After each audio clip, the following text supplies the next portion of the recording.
The Open Mic Broadcast Network would like to take this time to recognize its sponsors and underwriters: Attorney Lee Van Richardson, Brazos Valley Schools Credit Union, Prairie View Athletic Club, Temple of Refuge Ministries, Reflections Paint and Body Shop, Helping Hands Lawn Service, the Hotline Press newspaper of Hempstead, Texas, Diva Skin Conditioner, Purple Drip Daiquiri and Grill. For more information on how you can become an underwriter or a sponsor here at the Open Mic Broadcast Network, our number to call is 832-213-8824. Serving the community through faith and athletics. The Open Mic Broadcast Network, Prairie View, Texas. And welcome back, ladies and gentlemen, to the Brazos Valley Schools Credit Union Hotline with 13 different locations to better serve you in Brenham, College Station, and also in Rosenberg, Katy, and we definitely cannot forget Waller. The Bulldogs ending the season on an extremely high note, and we're here to talk with Coach Gene Johnson to further go into detail on the Bulldogs' victory on the final game of the season on Friday night. Coach, how you doing? And welcome back to the show, sir. Well, I'm doing good. I'm tired, but it's a good tired when you win. So thanks for having me this morning. Yes, sir. Yes, sir. Look, I said an exhausting tiredness, but one well worth it, and we appreciate you joining in with us. Maybe cutting off on some of your resting, but let me ask you this: with this being the final game of the season, do you have the same routine, or is it kind of different when you had that final game going into the day after, as far as the recovery process goes?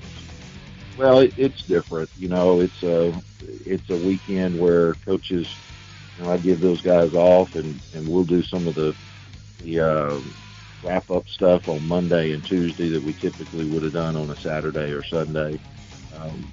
Every season is a grind, but as we've talked about in previous visits, this season has been a particular grind with the COVID striking our staff the way it did, and having 7 different guys that were out coaching staff-wise at one time or another. So it's been a taxing year, I would say. They're all taxing, but maybe this one's been a little more emotionally taxing, maybe, some of the things that we're experiencing. So all those guys have the weekend off. Let's go enjoy our family time that we haven't been getting on Saturdays and Sundays throughout the season, and we'll have plenty of time Monday and Tuesday to wrap up without having to worry about a next opponent. Yes, sir. Well, no doubt about it. You talk about the emotional drain. This victory was an emotional victory in several different layers. I know that Lufkin had been one of the premier programs throughout the district realignment, and who knows how things will go in the future as far as realignment goes. But this victory, a convincing victory, we might add, had to feel good in several different levels, correct? It did. It was big to beat Lufkin, and it was big to have a convincing win the way we did, but there is nothing about it that was bigger than the experience that our seniors got to have of being able to play their last game at home and to be able to get a win. And I guess maybe the proverbial statement of, the icing on the cake was against a program that has traditionally been one of the stronger programs in the state. So, and Lufkin is down this year. This is the first year they've missed playoffs in maybe 27 years, but they are still Lufkin, and take nothing away from our kids. But when you talk about the emotions of what games kind of had emotional feels to them, our seniors to be able to go out last night with the win, we started talking on Monday about this being their last opportunity and how we wanted our younger kids to make sure that we did justice by those kids and stood in there and fought beside them and did our best to make this a positive memory. And I've said it, I sound like a broken record. We have some tremendous kids, and I think they were worthy of being sent off the way they were as seniors. So it was an incredibly happy evening for us. Yes, sir. Now, also a little bit of personal satisfaction for you as well, huh, Coach? Yeah, it is. Of course, we've lost on 2 trips up to Lufkin here, but back at Klein Forest, my first head coaching job, I lost to that group in the 3rd or 4th round of the playoffs at Kyle Field, and so it was a personal vengeance of a loss, so that was good too. Yes, sir. Well, you take all this momentum going into a new season, a new destination for the Waller program. We'll talk about that in just a moment. But if you could, give us a recap on that 38-7 victory over the Lufkin Panthers. I think the whole deal started defensively. They kind of rely on the run, and that has actually been our strong suit this year, defensively, of fitting the run and stopping the running game and forcing people to try to throw the football. And so, we had a couple of 3-and-outs there early. Of course, we had an interception on our first series on offense in the end zone, so I thought we were fixing to punch it in for 7-0, but our kids never flinched, and we got some great. I think at one point we were only giving up like 11 yards rushing, maybe through the half, and our defensive stops just kept turning that ball over to our offense and started clicking on some things. Caleb Godfrey played really, really great his last night. I want to say he had over 200 yards passing at halftime. We felt like we matched up pretty well with Christian Smith and Austin Bice outside, and they made some plays in the passing game, and not to mention some of the plays that young Alex Bars made as a sophomore. He ran the ball with great passion last night. Sophomores kind of wear on the season a little bit, and I'm sure he's been beat up a little bit for taking the beating, but he looked like first game of the year. Just excited, playing hard. He had a great night running the football for us. So really, I think the whole thing started with our defense, and when we talk defensive Waller, we talk about Jairo Garcia and Andrew Gutierrez and those guys, Caden Alexander, those senior defensive tackles up front, really did a great job of managing that front and handling the front, controlling the line of scrimmage. Yes, sir. We're on the Brazos Valley Schools Credit Union Hotline right now with head football coach Gene Johnson of the Waller Bulldogs. They finished the season in grand style, victorious over Lufkin by the score of 38-7. Now, we just had a recap talking about some of the players and the key plays that helped lead the Bulldogs to victory. Now, Coach, I'm going to put you on the spot right now. It was the last game for your seniors, and I'm going to see how quick you can recite your seniors from this class of the Bulldog football program. Well, we've got a lot of them, and we're proud of every one of them. We probably have more of them on the defensive side of the ball lined up and help us. But when we look offensively, you just have to start with Caleb Godfrey, and he's been the stalwart of this program. Of course, I've been at Waller for 3 years, and my daughter last night after the game, she says, Dad, she says, what will we do for quarterbacks? She says, all we've ever known is Caleb Godfrey. You can remember that kid stepping in as a sophomore and just watch this development, and it's exciting to watch these kids. That's why we focus on high school and college, Coach. Watch these young men develop, and it's really an amazing feat right before your eyes. Oh, there's no doubt, and so he'll be a tremendous loss to us. And the other guy on offense, I think that will be a big loss to us that stepped up and had just such a great senior year is Christian Smith. And watching him, I think we've talked about this, the development of young men and watching them grow. And Christian and all of those kids, they experienced a 70-0 beatdown last week at College Station, and yet they were man enough to step up and play as if they were the favorites. And in our eyes, we were the favorites, and our kids responded and played that way. And so we will certainly miss Christian Smith. Zach Phipps turned out to be a great help for us, moved him over from defensive line to offensive guard this year, and then Evan Exley provided a lot of depth for us there on the offensive line. And, of course, one of the key leaders that let's get things going in off season and 7-on-7. He and his dad stepped up as tremendous leaders for our program and got us out competing in some of the 7-on-7 that I think helped us. Josh Solt playing for us there, our wing/tight end position on offense. Barring me missing anybody, I think that's pretty much what we're losing offensively from a senior standpoint. We were very, very young offensively, and so we'll look for a lot of those guys to come back. But defensively, we've kind of beaten that down pretty good, but Jairo Garcia and Caden Alexander and Andrew Gutierrez will be tremendous losses for us there along that defensive line. They did such a great job all year for us, and their leadership skills, their play, will be sorely missed. We kind of also talk about Christian Christian Gutierrez, or I'm sorry, Christian. Shoot, I can't think of Christian's last name now, but Christian came in late and helped us in the kicking game, and he was a backup defensive tackle for us there as well. And then when we move back to those linebacker positions, Corey Brooks is another senior, but obviously the guy there for us. We were really young, playing 3 sophomores out of those 4 positions. But the captain, Garrett Kern, was just a tremendous fixture for us there on the inside, and a big piece of us, stepping up and stopping the run, and kind of just more than anything being a leader of that group defensively. And then we moved back to the secondary. We actually did have a few kiddos that were seniors in the secondary. I think our dominant strength of our defense was our secondary and defensive guys in terms of age, experience, and leadership out of our senior class. And a tremendous athlete that really came on last spring and won the long jump as a district competitor. Malik Edwards playing at one of those corners.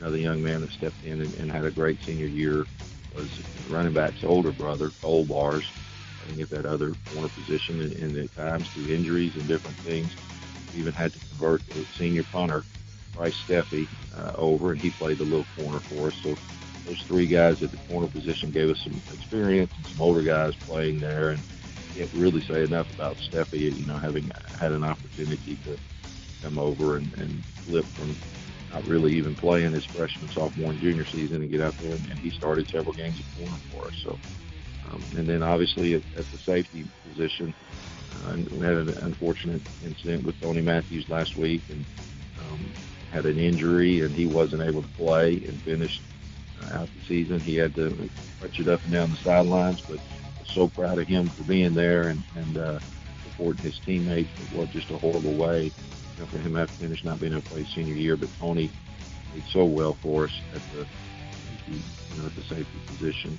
And then the young man that moved in from West Texas, Caleb Noriega. If you look at him, he's probably the littlest guy we've got on the field, but probably played with the biggest heart and sometimes the most physical level of play of anybody that we had on the team. And, just what a great player he was for us at safety, and contributed so much to this team in special teams, played snaps on offense.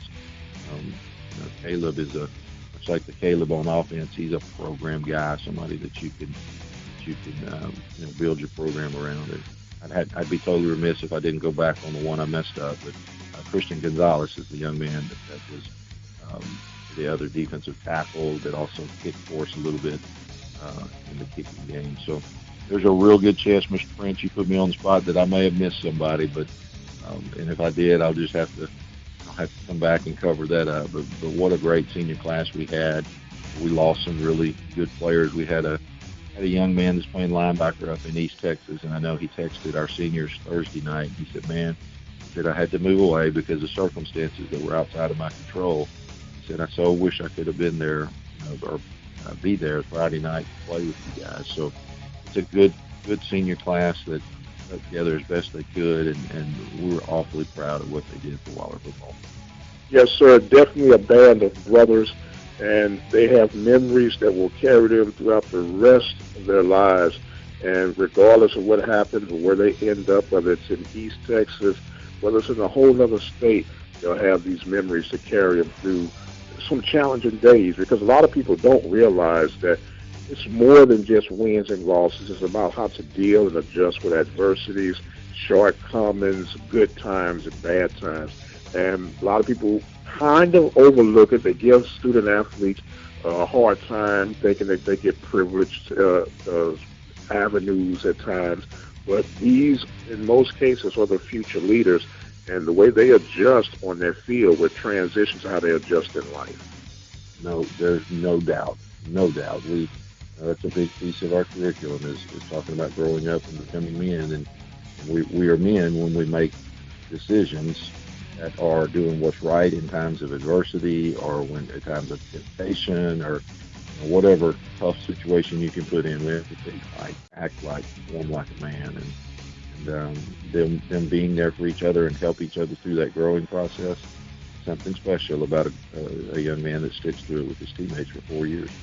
Yes, sir. Now, Coach, if you had to summarize your season, I won't say one word, but in one sentence, how would you summarize it? I think I would summarize a season full of ups and downs, but strong character kids that endured the downs, provided a lot of great memories for their senior season. Yes, sir. Yes, sir. Well, the Bulldogs victorious on the final regular season game over Lufkin, 38-7.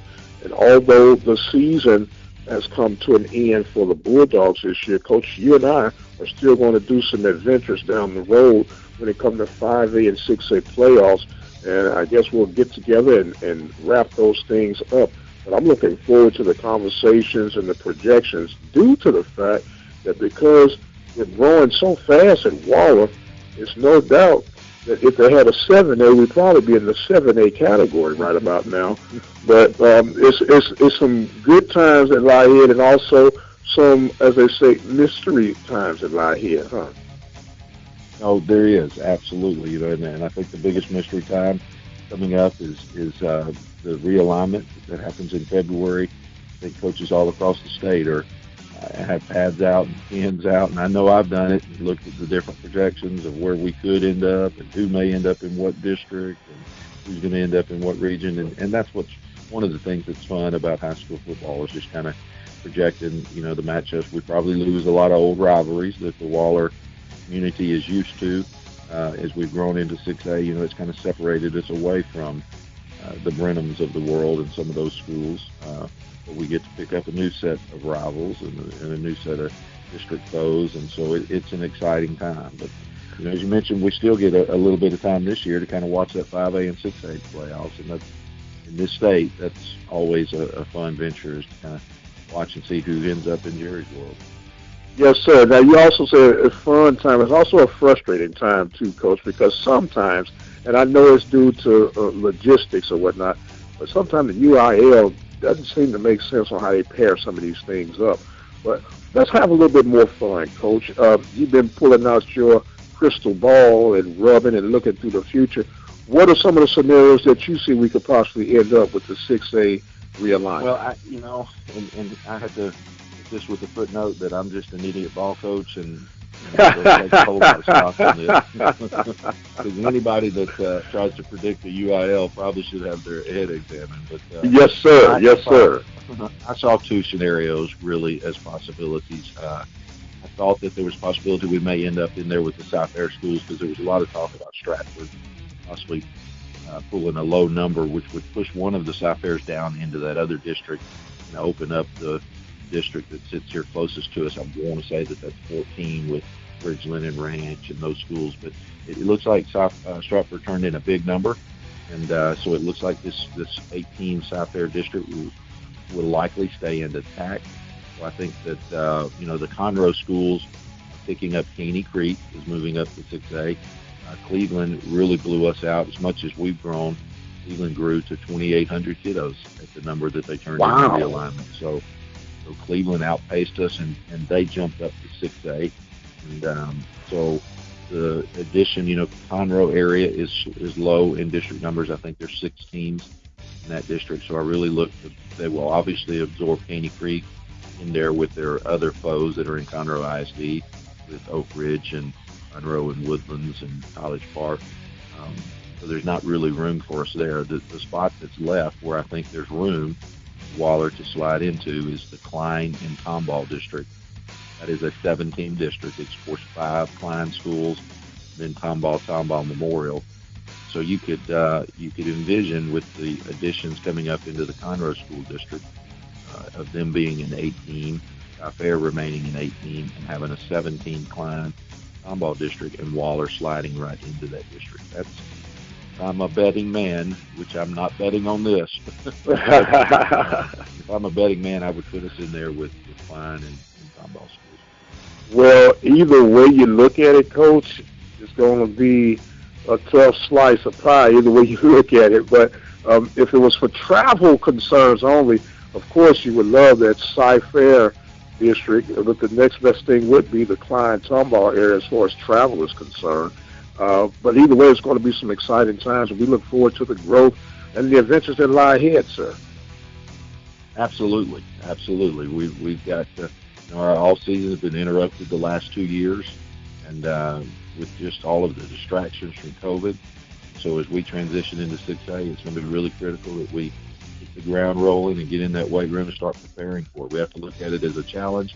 We have to look at it as an opportunity. And I think the travel's not going to be bad.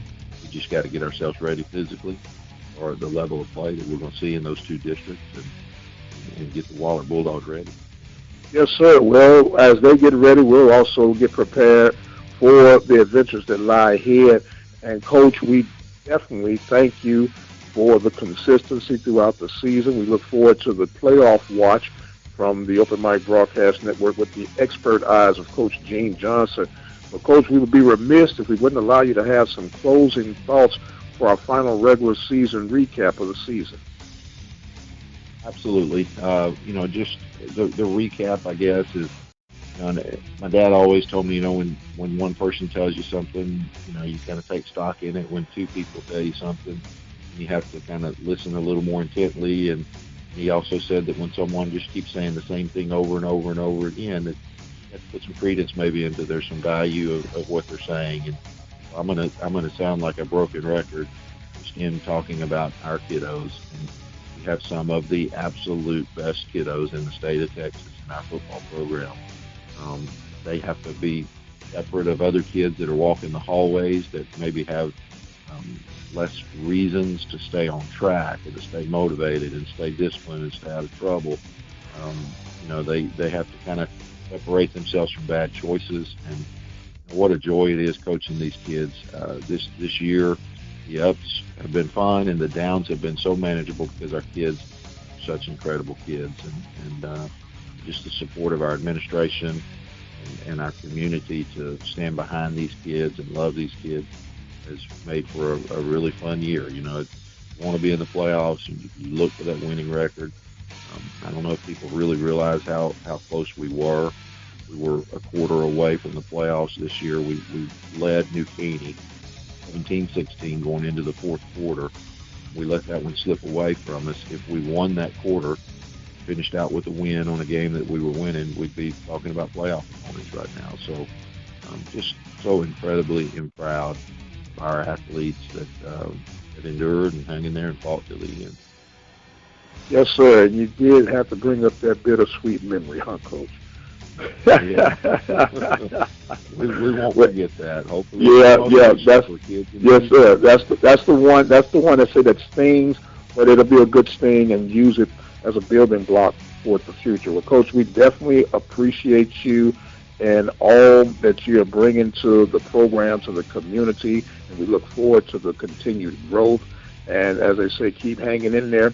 And we'll get together on next week to start analyzing what is and what's not in 5A, 6A world of playoffs. And we look forward to that, sir. I do too as well. All right, Coach Gene Johnson of the Waller Bulldogs winning their final game of the regular season. But we hadn't heard the last of them, folks. We'll get together on the same bat channel and the same bat time on next week. I am the radio guy, Dr. Mike Prince. Thank you so much for joining us on this segment through the Brazos Valley Schools Credit Union Hotline. And until the next time, you guys be blessed. We'll see you on the other side. Brazos Valley Schools Credit Union has 13 different locations to better serve you. For more information, you can contact them on their toll-free number, 855-391-2149. Or you can send an email to information@bvscu.org.